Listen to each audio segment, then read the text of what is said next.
ताकि तेरे कलाम को आप रूह के वसीला से बयान किया जाए। जितने बहन भाई बच्चे बुजुर्ग आ चुके मेरा शुक्र, जो अभी तक नहीं आए उन्हें भी सलामती से ले, ताकि हम सब मिलकर तेरे नाम को चलाएं यीशु के कादिर नाम में। आमीन। यहाँ देखते हैं कि लिखा है कि इब्लीस यीशु मसीह को जंगल में ले गया ताकि उन्हें आजमाए।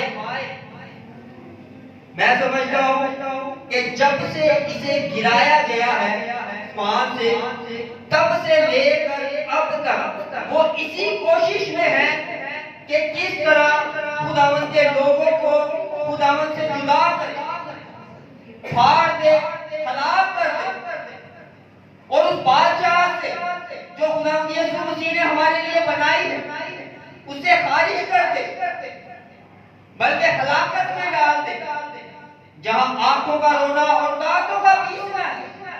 ये उसी का मिशन यही है, शैतान का मिशन ये है। खुदा का बंदा पतरस बयान करता है खुदा के कलाम में से कि तुम होशियार और बेदार रहो, क्योंकि तुम्हारा मुखालिफ इब्लीस शेर बब्बर की तरह धाड़ता फिरता है कि किसे फाड़ खाए।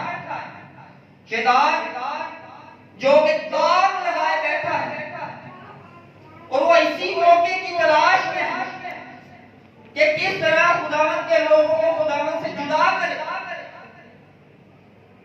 आज बहुत से लोग उठे हैं और वो नाहक बातें करते हैं जो मसीह के खिलाफ, मसीह के कलाम के खिलाफ। मैं फेसबुक में एक शख्स के बारे में देख रहा था, उसने एक किताब लिखी जिसका नाम है हिंदुस्तान में मसीह, और उस शख्स का नाम है मिर्जा गुलाम कादियानी।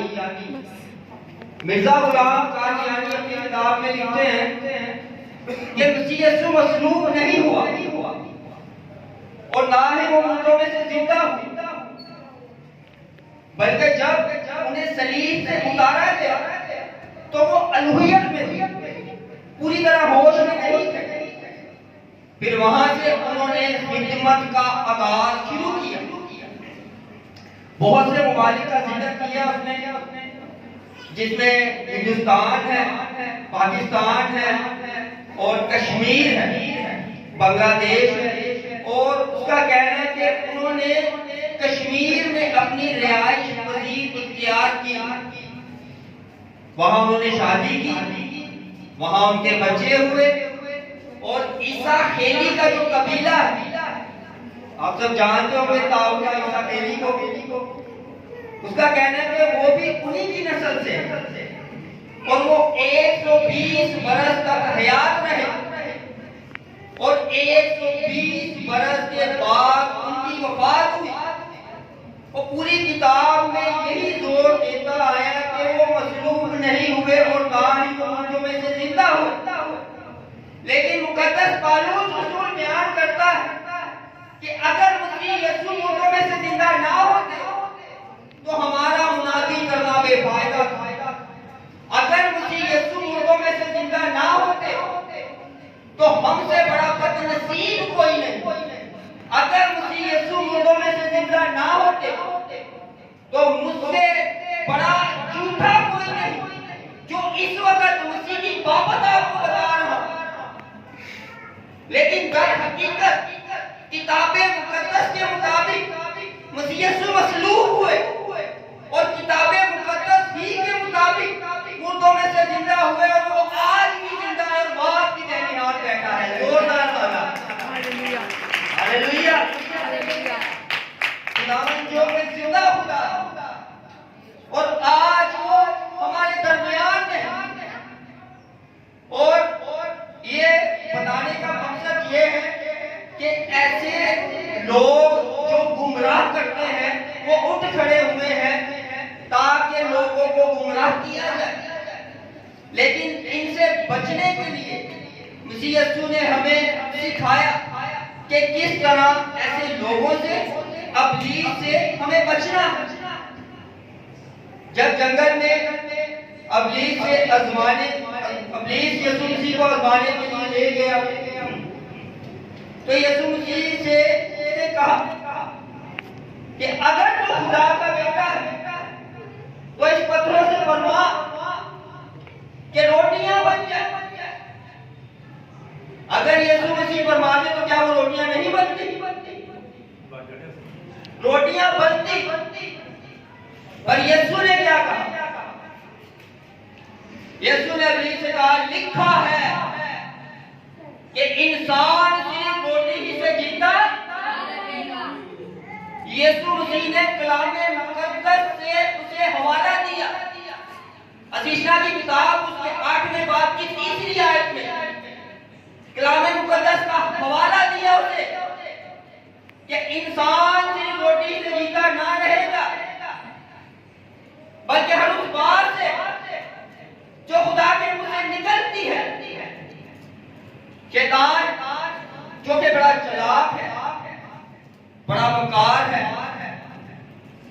इस बार उसने भी कलाम को उसका सहारा लिया। जैसे मसीह यीशु ने कलाम रखा मैदान के सामने, इसी तरह इब्लीस ने भी किया।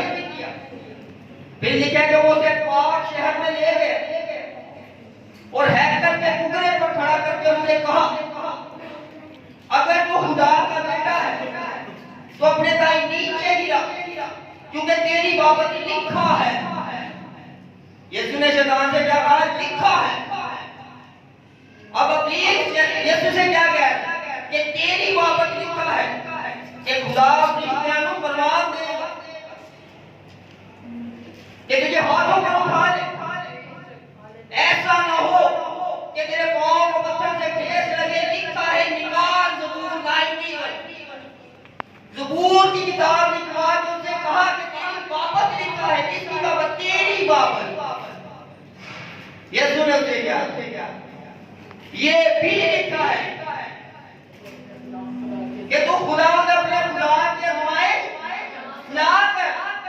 अशीशा की किताब में लिखा है 16वें बाब में कि तुम मुझे ना आजमाना, जैसे आवाज दादा ने तुम्हारे लिए फरमाया था मुझे, तुम मुझे ऐसे ना आजमाना। लिखा है।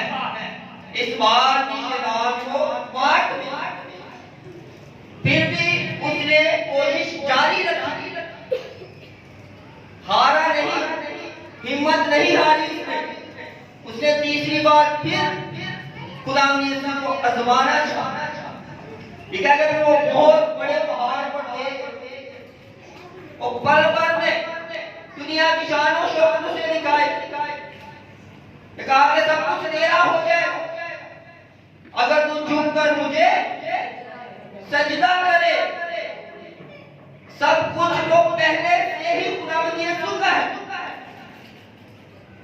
क्योंकि बाइबल में लिखा है कि हमारे वास्ते एक लड़का तवक्कल हुआ, हमें एक बेटा बच्चा सल्तनत जिसके कंधा पर।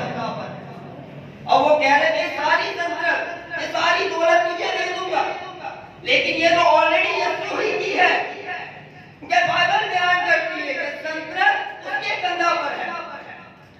और तू उसे कह रहा है कि तू मुझे सजदा कर, लेकिन सजदा जो है वो जिंदा खुदा को वाजिब है।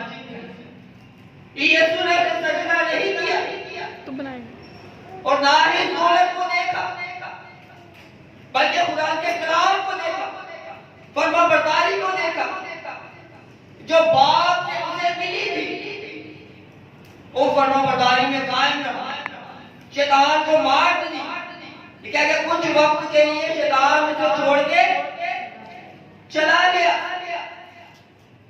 सो खुदा का शुक्र करते हैं कि खुदा ने हमें ये तरीका बताया है कि किस तरह से हम शैतान पर गालिब आ सकते।